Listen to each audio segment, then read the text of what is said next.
Just so you know, I changed the title of this sermon 4 times, and I was hoping no one was tracking that besides Christy, who said, Margo, which one are you going with? So that caused us to have a children's story today that at first look probably seems unrelated, although I think it's all related. So I'm restless. I am really restless right now. And I have been for the last 2 to 3 weeks. I'm not feeling blue. I'm not feeling anxious. I'm just feeling restless. Not entirely sure what to jump into next. And I'm really not sure what to preach next. Please send me sermon suggestions because I want to preach what you want to hear. And I'm really wondering how you all are doing. After 6 weeks of holidays, which we can all enjoy immensely, but sometimes not. Sometimes they're a very stressful time or a lonely time. And even when it is really joyful, there is a huge energy expenditure involved in it. Bright lights, feasting, traveling, gathering, people in your house or you're leaving your house. There's just a lot going on. And our weather. What the heck? First, we worry there's too little snow. Then it got super chilly. And now it's acting like spring might not be that far off. And by the way, Celtic spring is February 1st. And back at my house in Washington, what tends to happen almost always right on February 1st are those little snowdrop flowers that just pop up and then hang. So in our building here, we even had a mini, and I do mean mini, invasion of confused ants who think it was time to come out for spring. So don't worry, the invasion was indeed mini, and we've taken care of it without chemicals. But those confused little ants thinking it was spring. And there's this thing that happens. My office is over here, and it has a flat roof, and there's gutters in the roof. And there is this thing that happens in the springtime. Well, spring, what is spring here? June. The crows come and they use tools, stick tools to dig out those gutters and grab those little growing wiggly things, right? And so I haven't heard the crows up there for months and months and months, and guess what happened? The same day the ants came in, the crows were digging in the gutters. Which is a delight. And at first, they are so noisy. At first, I thought we had raccoons up there, but we don't. Now that I've walked you through building maintenance, I'll get back to this one. I hear a lot of skiers, both downhill and cross country, who are saying, the snow conditions are still pretty off par, but they're making the best of it. They're getting out there. They're jumping into the sunshine. But it sounds like the skiing is harder and not as much fun. And I'm glad that doesn't stop you.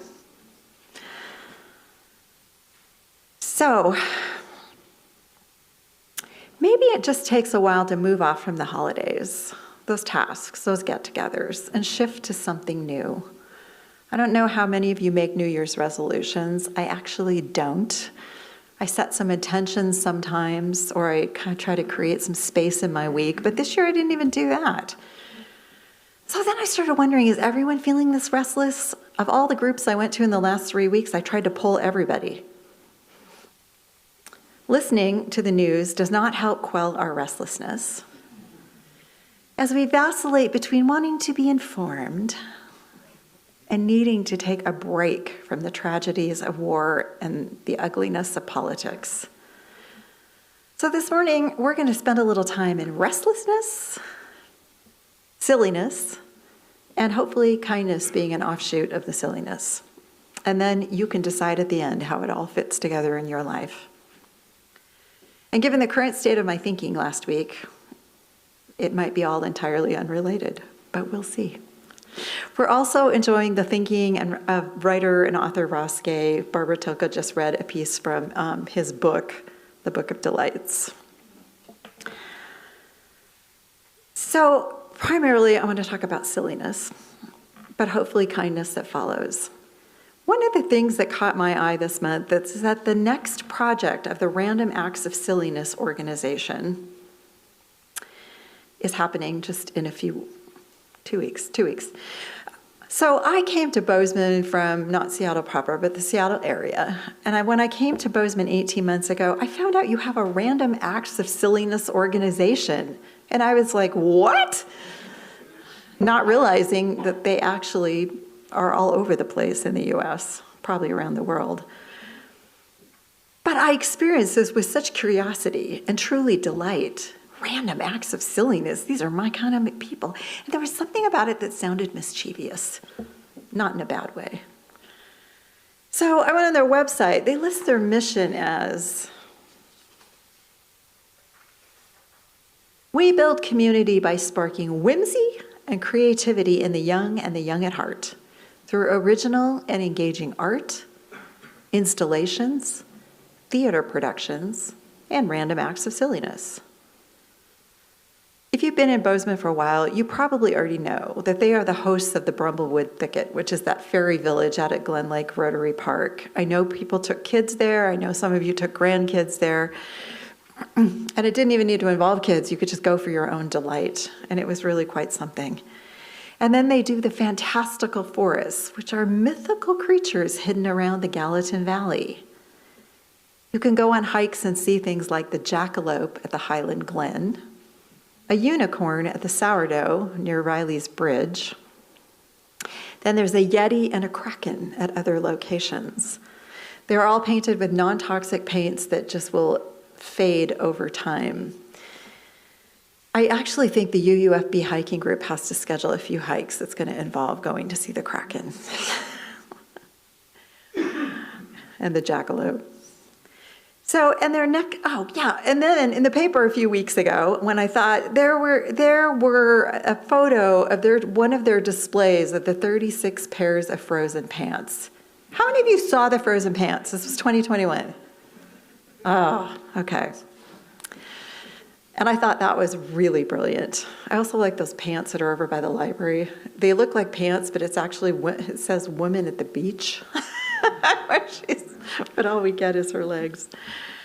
And their next event is the Lantern Parade, titled Winter Bloom, on February 10th, which is a Saturday at 6 p.m. at the Gallatin Regional Park. So let me just say, our children's religious exploration team is not having the same problem with restlessness. They jumped on the Lantern Parade. Their bandwagon was, hey, let's do something here to get ready for the to get ready for the Lantern Parade. So after service and children's classes next week, there'll be a lantern making going on over here. Children's RE is making it very easy for you to make a lantern. They've got all the supplies. And even if you aren't going to the parade, you can still make a lantern. So then I had more thoughts about silliness. Maybe I just needed more silliness and delight in my life overall. So of course I Googled.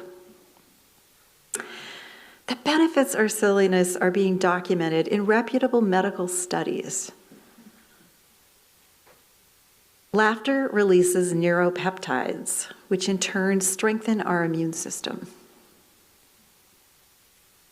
Dr. Nick Cooper is especially interested in studies on silliness and its relationship to stress. And he informs us that silliness allows us to distance from a stressful event, like a time out. And then we can come back and reframe it, because we have all those neuropeptides, hopefully, running around. You can reframe it as a learning experience, moving it from a threat to a challenge, breaking down your response into small, manageable tasks. That rehearsal involves allowing us to think about how we might respond differently the next time. Taking part in silliness helps reduce anxiety, release stress, and it's just generally fun. It's also a much better coping mechanism than the second piece of chocolate cake, or a second glass of wine, or just generally being cranky with people around you. Our lives are complex, they're stressful. And I've said this about 2,000 times already in the month of January. We're in an election year, so we're going to up our self-care. So the idea of daily practice of self-care and the lighter side is what led me to the work of Ross Gay. I've heard about this book before, but I finally ordered it up and read it. So it's an essay collection titled, he is the author of other essay collections and a book inciting joy, and he's also a really rather prolific poet. His book, The Catalog of Unabashed Gratitude, won a National Book Critics Circle Award and a finalist for the National Book Award. And why he is popular is because he's observant and he's funny, and he roots his comments in both the personal and the collective. There's always interplay going on there. You can even hear it in the airport story, The Tomato. So he's middle-aged, gay, African-American, and he has a lot to say to the restlessness and our focus. So in 2018, he began the year writing this Book of Delights. And what he decided is he was starting on his birthday, and his hope was that every day he would jot something down. So almost every day of the year, he wrote something that brought him delight.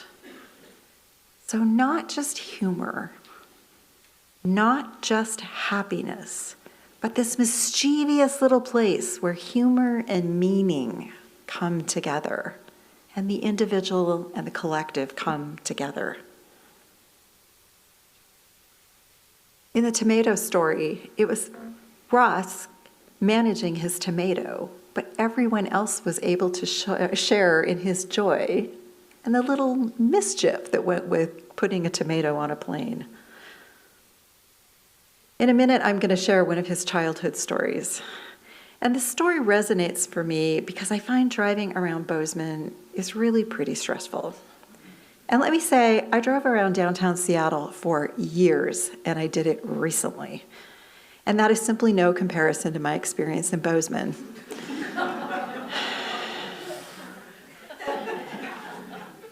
I could say more. Part of that is because, 25% of it is because I came here as a not seasoned snow driver, so the snow and ice, but it was also just the interactions with other drivers and the constant red light running, which as a cyclist has scary repercussions. So I find that part of what I do with my driving stress is to wave at other drivers. I'm just like, hi, how are you? Or I'm noticing you as you're cutting me off. Or, hey, I see you that you're getting out of your car and I know you're going to go around and get your child out of the other side, and I'm just letting you know, I see you. So also part of my Seattle driving experience is Seattle proper is here. There's a big swath of salt water here known as the Puget Sound, and I live over here. And so when going home, I would get on a ferry to cross that salt water to go home. You can drive around, but that's just like a 2-hour nightmare. And so one of the things that happens as you come up to the ferry during rush hour is they have 3 or 4 of those little kiosks with people in them because you have to give them your credit card or your cash, or I have a pass because I traveled often, and they scan that. So there's 3 or 4 kiosks open, which means 3 or 4 cars, and then you all drive through the other side and you have to merge into one lane. So as you're coming out of the kiosk, what's the etiquette? Is it the person that started leaving first? Or should the person on the far right always go first? Because then you can more nicely funnel in, which is a safer method. But I don't think it's the American way. It's like, I got here first, darn it. So the practice of waving got into that too, as people would cut me off, or occasionally in the summer when people have windows rolled down, they yell at each other. But I would always wave, safety first. And let me tell you, the one day I didn't, and the one day was when I was yelling. Let me just tell you, the biggest problem with this is karma. It's just karma. Because The cars are going like this. They have to go into one, and then you go into a staging queue, and guess what? The person you were just mean to is parked behind you, directly behind you. And as you move on to this ferry, they're still directly behind you, which is a whole different experience when you need to get out of your car to go upstairs and use the restroom, and you have to walk by their passenger side window. So through this whole practice, I just developed the waving at people. It's like, hi, I see you. And people would smile and wave back. So I have now translated this to my Bozeman practice, and I have to say I'm less stressed because of it. So this is Ross Gay's piece about the wave of unfamiliars, which is not about karma. It's a childhood story, but he says remembering the story brings him current delight. And it's called The Wave of Unfamiliars. Today I was waved at twice, and so delighted by people I didn't know. It was sort of a placid, warm wave of unfamiliars that I learned from my grandpa, riding the country roads outside of Verndale, Minnesota, population 559. Where the driver of every passing truck or car, he raised his first two fingers to the stiff brim of his hat, his John Deere baseball cap, and then cut through the air with the gentlest movement like a curveball. It was an elegant wave, understated, that imitated the older time of hat tipping and such, of hats and such. An older time, the neighborliness, which was actually the present time too, as evidenced by my two unknown wavers. When I was a kid, I figured Grandpa knew everyone in the Verndale region, which is not unthinkable to me, given that as a child, my apartment complex where my brother and I grew up probably housed more than 3 or 4 times the number of people who lived in Verndale, where Grandpa lived his whole life.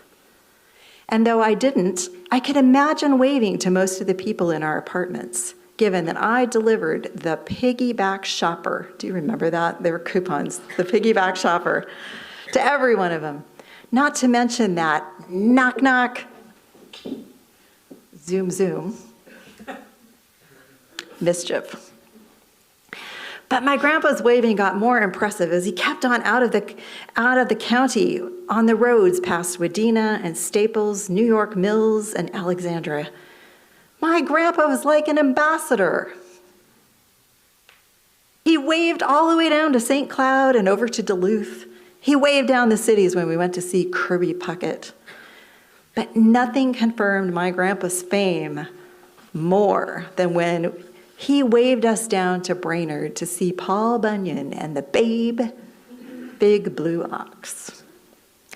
There were huge statues toward whom he touched the brim of his cap and bellowed, "Welcome, Matthew and Ross Gay, to from Langhorne, Pennsylvania."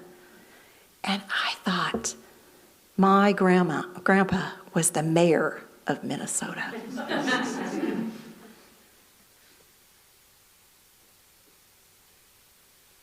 So here's what Ross Gay sort of gently recommends to the rest of us.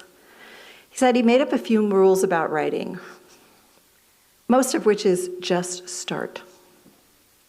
He wrote down that delight every day. He made it a practice.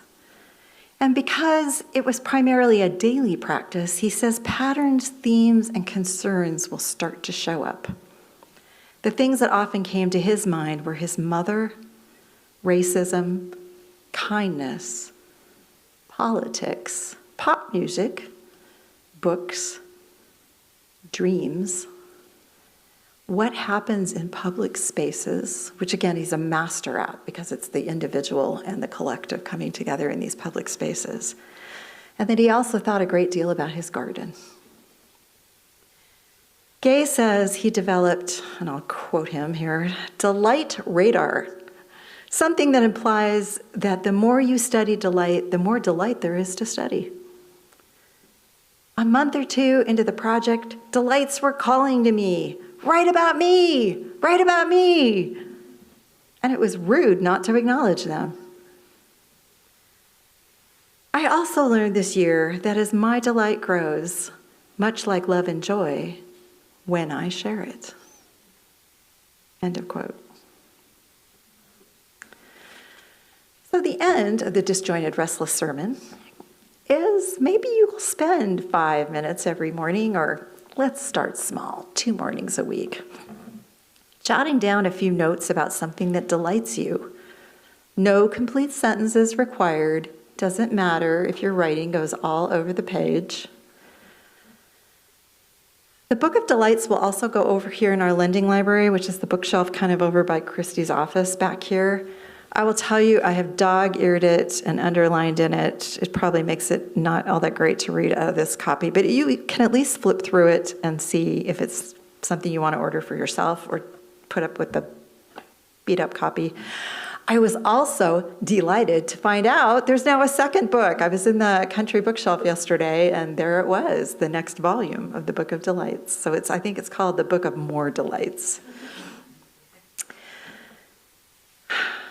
So, and I want to, I don't know how many of you, so the little girl that was over here sitting in the front row, and because we're on the live stream, I'm not going to say her name aloud, but I don't know how many of you around Halloween time got to hear her little joke, which was, Sandra, you might have to help me. Why was the broom always late to school? Because it was over sweeping.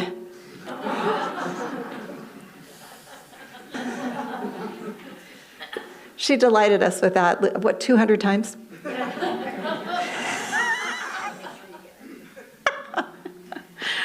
And every time, it didn't matter that I knew the joke. It was the smile on her face and the light in her eyes. So, and there's one more treatment. For any winnerlessness that you might have, or to embrace delight, you certainly can join in our lantern making merriment here next Sunday after the service. And even if you don't want to make a lantern, you can participate by simply admiring and offering encouragement. I can't wait to see what our kids and our adults come up with. I hope to see you there, and amen.